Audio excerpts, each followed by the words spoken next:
Приветствую, дорогие коллеги! Сегодня вторая часть реставрационного процесса моей собственной картины вот с таким вот большим кракелюром, который образовался. Первую часть вы можете посмотреть о подготовке картины к реставрации.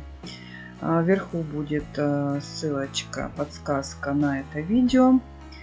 А сегодня я вам расскажу, что же дальше делать после того, как вы очистили картину от загрязнений и покрывного лака. Итак, начнем. Делаем теперь. Вот это у нас сухой рыбий клей, гранулы, осетровый. Я первый раз с ним имею дело, вообще ничего не знаю, но знаю, что его надо замочить не менее чем на сутки. Поскольку он разбухает, у меня картина небольшая, ну, я, наверное, возьму 2 ложки. Если что, я потом сделаю заново клей и добавлю. Теперь мы добавляем воды. Так, вот мы добавили воды. Я знаю, что ее надо добавлять достаточное количество, потому что вот это все набухнет, а лишнюю воду потом можно слить. И я оставляю это на сутки. Так, что я сделала? Значит, у меня в коробочке, прошу прощения за голос, уже успела заболеть. Значит, рыбий клей у меня в коробочке был в гранулах. Я его замочила, вы видели. Он у меня простоял 1,5 суток где-то. Вот, и сейчас я его процедила, лишнюю воду слила. Те гранулы, которые остались, они уже размоченные, я их нагрела на водяной бане. Клей стал равномерной консистенции. Сейчас я вам покажу. Вот такой вот, видите, жиденько, и он тепленький. Я его пока буду держать на водяной бане, пока приготовлю шприц. Почему шприц?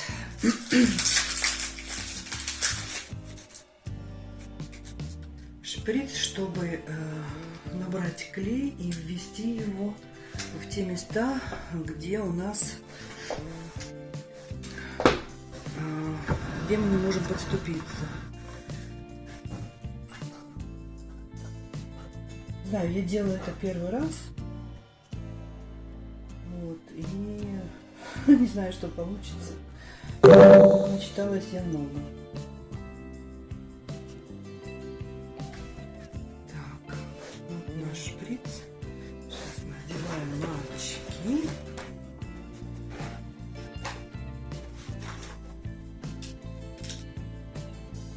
И аккуратненько.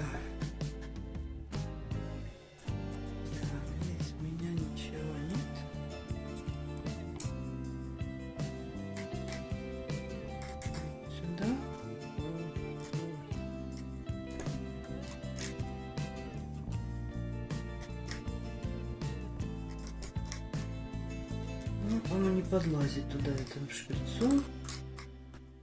Вот я просто вот так вот его повыдавливаю и возьму кисточку. У меня нет таких прям, чтобы... Думаю, что будет достаточно кисточки. Слишком серьезно все.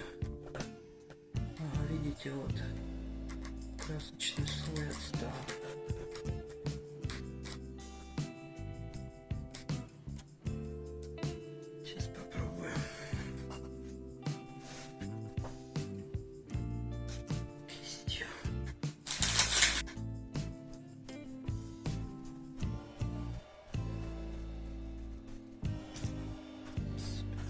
Часть почему-то потрескалась.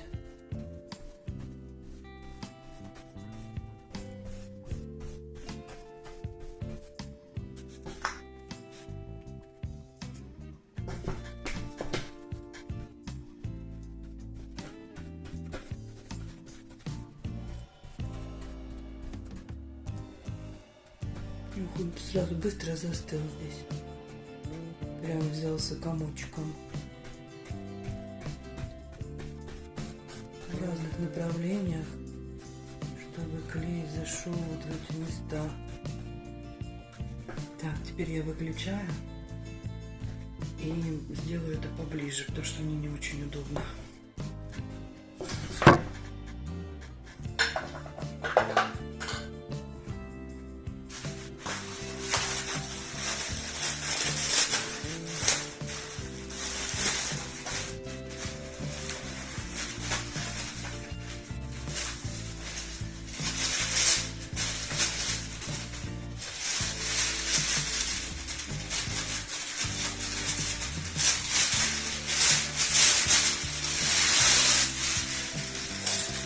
Берем папиросную бумагу и вот так вот проклеиваем это все.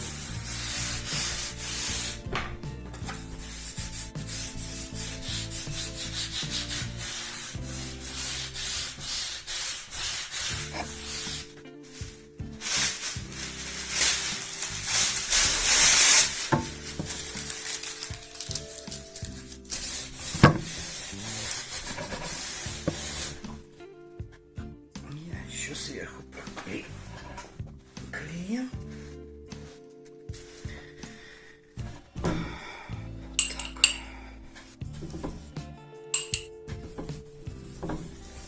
Чтобы верхний слой сцепился, насколько я поняла.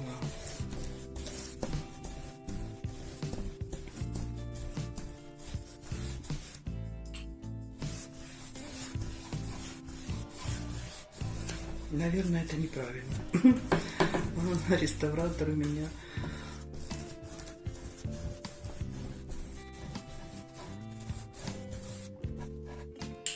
как-то очень быстро вообще сохнет. Вот, а теперь самое такое основное. Мне сейчас надо положить картину так, чтобы она не прогибалась. И прогладить утюгом, но не горячим. Я зря проклеила сверху еще клеем, вот, поэтому я сверху пришлось мне вторым слоем папиросную бумагу класть. И теперь мы нагреваем утюг на программе Шелк. Нужно, чтобы он был не горячим, а слегка теплым таким, хорошо теплым. И теперь под холст нужно положить что-то такое, чтобы холст не прогибался. То есть это по высоте должно равняться подрамнику, глубине подрамника. Вот, чтобы когда будем гладить утюгом сверху, этот холст не провисал.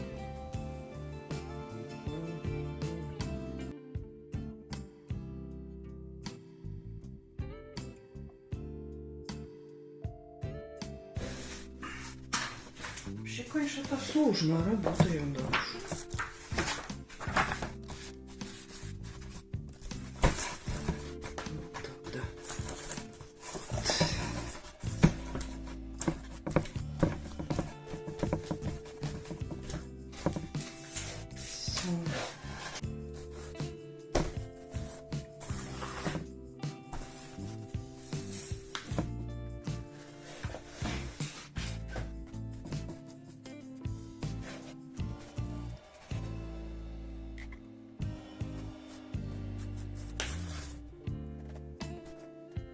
Да, первый раз, конечно, это все сложно.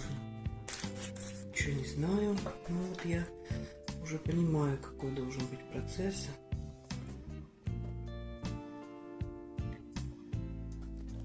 Гладить, походу, нельзя, только прислонять.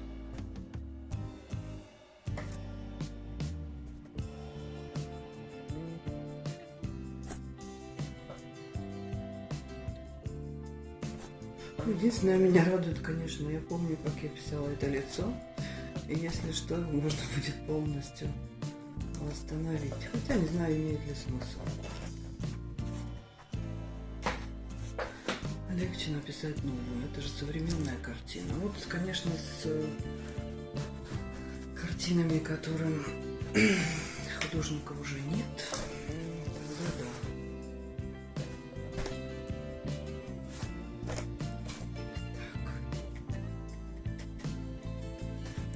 Как белеет, видите, бумага.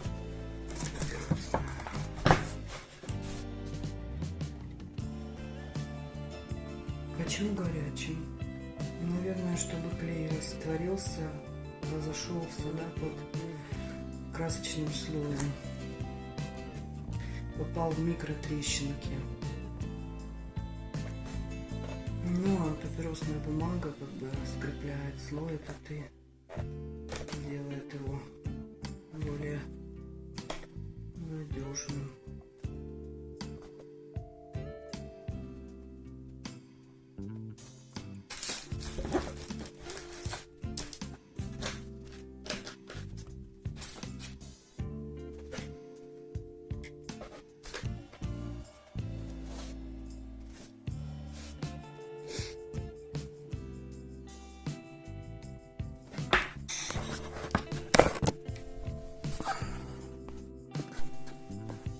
Так, ну и вот предпоследний этап такой.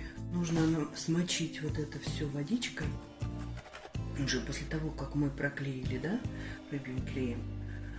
А папиросная бумага вот такими вот хлопьями, она потом размоченная снимается. А мне какая-то она толстая. Мне кажется, нужна потоньше. Ну, какую я нашла. Потому что она у меня снимается кое-где вот так. Неравномерная по толщине. Кое-где вот такими вот клаптиками большими. Я ее сейчас намочила, она у меня отходит. Вот, а потом буду вот такими вот движениями, ватной палочкой снимать осторожненько. Надеюсь, что у меня все получится. Так, у меня тут 2 слоя было. Вот видите? Она вся отошла. Здесь, может быть, она такими кусочками, потому что здесь импаста. Вся. Но у меня здесь не было слоений никаких, поэтому я позволю себе вот такую смелость. Иначе я буду до следующего утра сидеть.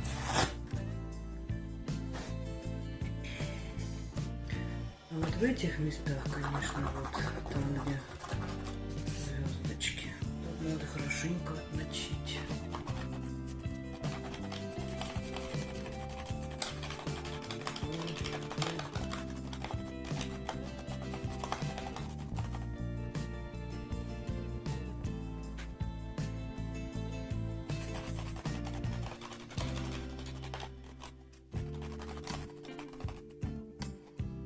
Интересует вот этот кусочек больше всего.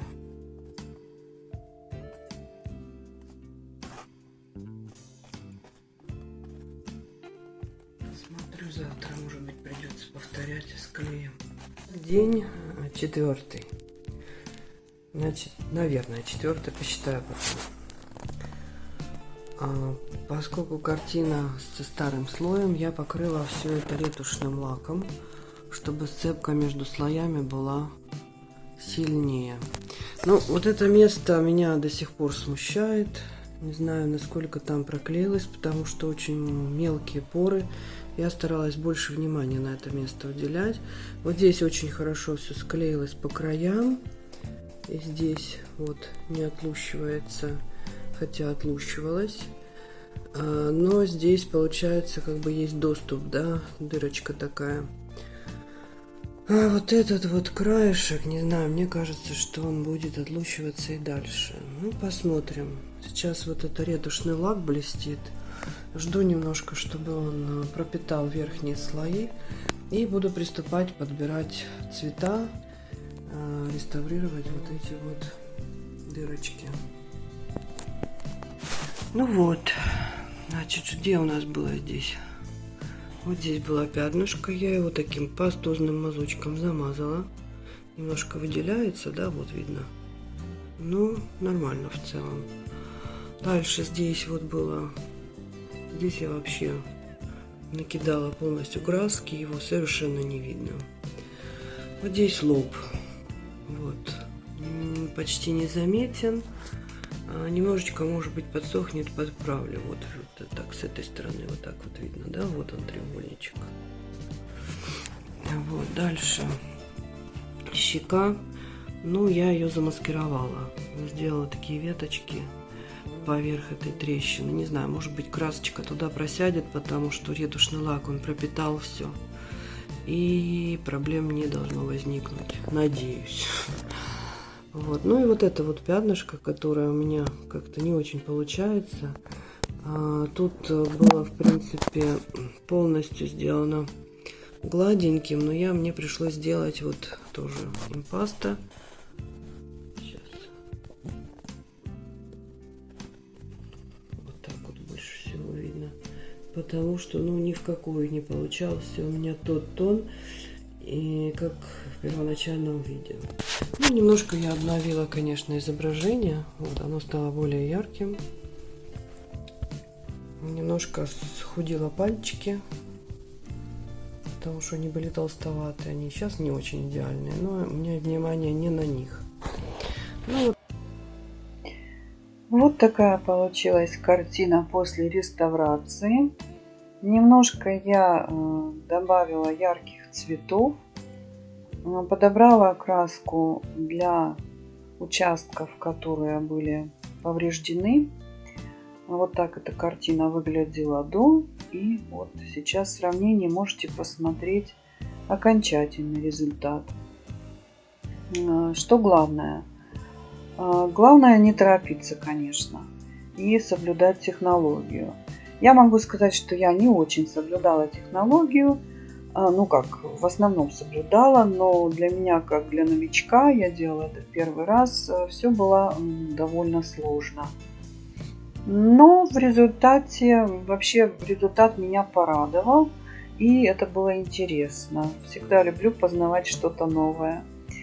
Вот, и под конец я вам хочу показать, сколько обошлись мне материалы. Значит, мне пришлось купить растворитель, мне пришлось купить рыбий клей, это то, чего у меня не было, и папиросную бумагу, которая, ну, мне кажется, должна быть более тонкой для этой работы. Значит, растворитель Тикурила обошелся мне 250 гривен, это где-то 8-9 долларов на настоящий момент. Рыбий клей я взяла 100 грамм. За 100 грамм это 8 долларов, где-то 220 гривен. Он, конечно, у меня остался. Я использовала всего 2 чайные ложки. И папиросная бумага, она по одной штучке не продается. Она продавалась вот 10 штук, 10 листов. И того получилось 310 гривен, затраты 11 долларов. Все материалы у меня, естественно, остались. Вот, так что, если кому-то нужно, обращайтесь за реставрацией. Я уже немножко набралась опыта. Ну и под конец хочу пригласить художников в свою группу в Телеграме для того, чтобы обмениваться опытом. Атмосфера в группе очень теплая и дружелюбная. Мы стараемся поддерживать. Задавайте вопросы под видео, если у вас какие-то вопросы остались. Для художников, которые профессионалы, я прошу отметиться и подсказать мне, что, может быть, я что-то сделала не так в своем процессе реставрации. Вот. И еще для художников у меня есть услуга переводы на английский язык ваших текстов. Для участия в онлайн-галереях или для участия в выставках художникам всегда нужно иметь тексты на английском языке, если вы собираетесь на международные площадки или участвовать в международных выставках. Поэтому я оказываю услугу, ну, не только переводов, но и также сочинений. Это описание к вашим картинам и все документы, которые нужны для этого. Так что обращайтесь за помощью, я всегда рада. Можете писать мне лично в Телеграме. Ниже в описании будет список всех услуг, которые я предоставляю. Всем пока, всем удачи, хорошего дня и чтобы не пришлось реставрировать никакую картину.